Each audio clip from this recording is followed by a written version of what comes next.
Hi, welcome to Module 2 for Nico Ethics. I still don't know how to say it, but anyway. Okay, we're not going on that again. So, happiness is the final good and it is based on... Even better would have been, I guess, to say it is achieved by... Ooh, totes. Yeah, I agree. Okay, so Yeah. it's achieved by... You should all know the answer and should be saying it to your computers now. That is achieved by reason. Well, it is achieved by fulfilling your Function. and our Human function is function. reason. Yes. So it's achieved by reasoning well. Yeah. So happiness is achieved by reasoning well. You know, the Greek word for function is telos, right? Yeah. Which you'll remember if you know about the teleological argument in philosophy of religion. Which is No, I don't. And none of my kids do because they didn't do that year 11. But teleological argument is all about end goal. So your telos is your end goal. So that's really weird. So the telos is the end goal, which is function. Yeah. So and purpose. Yeah. And that's reason. But then... The end goal is happiness. Yeah. Yeah, that seems a bit contradictory, doesn't it? That's really contradictory. How does that Well, work? we have to achieve our specific function, or telos is like your end, you know, what you're destined to do. And by doing that, we achieve eudaimonia. So it's still like in thinking about those aims along the way to the ultimate aim. It's still it's an a aim. subordinate end. Yeah. Yeah. Mm. Good job, Telos / Aristotle. So, the purpose of these, so we're at Book 2, Chapters 1 to 4. Again, we're wanting you to go and fill your course notes as you go. This is just one page, which is page 10 of your course notes. He's looking here at how is moral virtue acquired. So the reason I've got this thinking man is because we're still using that function of reason. So it's to highlight that he's going to talk about virtues and he's going to talk about general stuff to do with how they're acquired, but underpinning all that is the fact that we're thinking through this and we're reasoning to these virtues. Yes, okay. Yeah. Okay? So as we go here, we kind of want you to stop the module, read over the text or read back over it even, okay, and try and summarize into your course notes, into the section there that's for each chapter, kind of the key points you can come up with to do with like the heading or the key idea in that chapter. So we want you to read chapter 1, book 2, and you're trying to get the key points to do with virtues being based on actions. Okay? Alright, so chapter 1 is about acquiring a virtue through practice. And I know he's focused on moral virtues here, but I thought it might be useful to think about some other different type of virtues.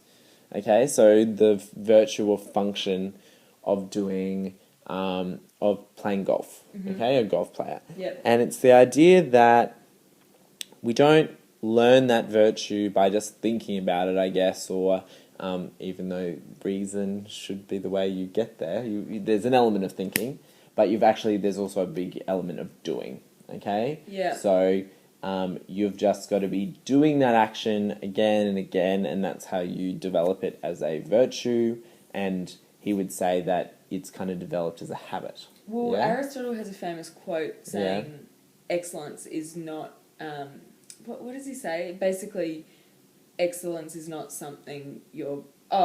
excellence is not an act, but a habit. Yeah. So in order to be excellent, you really have to practice. Yeah. So that practice element's really important because it's all about, like, when you think about an expert who's able to do something, an expert is able to kind of just be in a situation and react in the right way. Okay. So they don't even really have to think, they just know. So in terms of having moral virtues, it's about being in that situation and being presented with all the random challenges and weird stuff going on and just being able to react and choose actions that fit that kind of... It does seem to go against the reason, though, doesn't it? Like, it does. Are you saying you've used your reason so much to kind of acquire...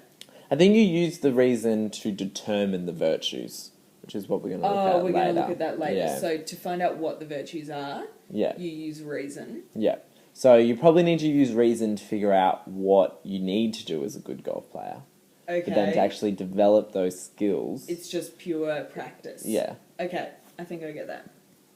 Okay, time to read again. Have a look at chapter 2 and try and take some notes on virtues being destroyed.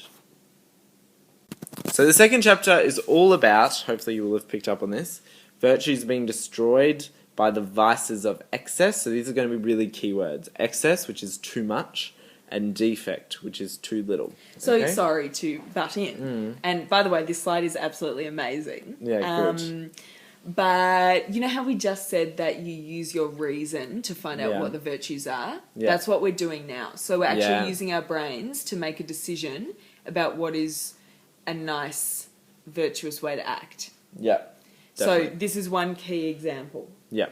All right. So in figuring out that virtuous way to act, he gives us a couple of examples of where you can fall into excess or defect. Okay. And he goes on about, I think, health and like healthcare, which is a really random one, and courage. And he also goes on about temperance, which is like moderation, about having the right about.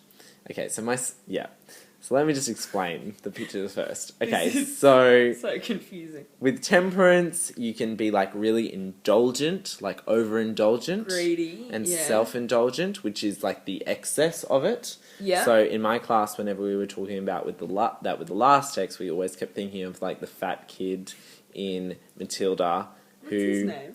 Boris or something. No, it's like not that. Boris. I think it starts with a G. But anyway, who Trunchbull makes eat all the cake because he stole the cake. Trunchbull, not Trunchbull. Yeah, okay, anyway. So he eats all the cake, okay? But anyway, previous to that, he did love cake, which got him in all the trouble. Yeah, Okay, so clearly overindulging in cake. And that's the guy on the left. Mm-hmm. Okay, and then the guy on the right is my attempt to be like, okay, so this guy is just being like, no, I cannot eat cake. And I think in the text, he refers to it as being like really dour or something, or it's like, he describes like the defect of temperance, so moderating too much. Okay, so and this by the guy way, has this is become obsessed with celery, and clearly it's destroyed the virtue because he's like exploded with celery. It's a terrible example because to me this looks like he's excessively indulging in celery. No, okay, what he's doing is so aggressively not indulging in cake. Yeah, so the excess is too much indulgence. In cake. The defect is not enough indulgence. Like you're not giving yourself cake in particular. Yeah, but you're not like nourishing yourself enough, you know? And so we need to find the middle point between these two extremes. Aristotle does not like extremes. He likes the mean. Okay, yes, we'll get to that. So read chapter 3 and have a look for virtues being to do with pleasure and pain. Good old pleasure's back. What? Okay, so remember how in the last module we were talking about those different ideas of pleasure? And there was the pleasure like very Callicles-like, very hedonistic, you worship it, you're driven by it, you're constantly seeking it, yeah? Mm-hmm. And then there's the pleasure he was talking about at that time, which was kind of like you're just enjoying yourself, okay? You've reached that happy, fulfilled, flourishing state, and you're just enjoying yourself. So more pleasant than pleasure. Pleasant, exactly. Here he's again referring to that first one again, that really you're driven by it and you're obsessed with it, that kind of pleasure. And what he's saying is that pleasure and pain are actually what kind of drive you towards the excess and the defect. Oh, yeah. Okay. So what you're trying to do is you're gonna have to have some kind of pleasure and pain. He's not saying you can completely eradicate them, and that's why some pleasantness is okay. But he's saying that you've got to avoid those ones and moderate them so that they're not driving you towards excess and defect. Doesn't he say, like, if you are feeling too much pleasure, basically that's a clue that you are in the excess. That's what you just said. But like, if you're enjoying the cake too much, that kind of indicates that you're getting into dangerous territory. Exactly. Yeah. Okay, that's really good. And this point on the slide are also some good things that if you haven't included in your notes that you should copy down and include. Okay, last chapter, chapter 4, have a read and look out for virtues, being more than just acts. So, he's saying that to get to that final, ultimate chief end of happiness, okay, that we need to be virtuous. And he's saying that to be virtuous, it's not enough just to do virtuous acts, which is what he was kind of saying earlier with like the whole practice thing, but there's a bit more you have to do.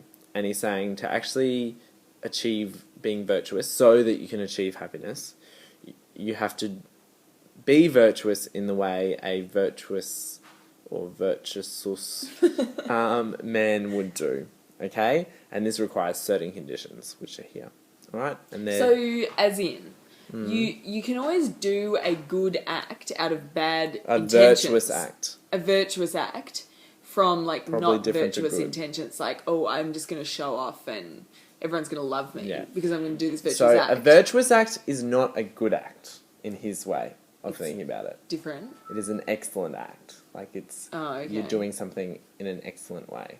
Okay.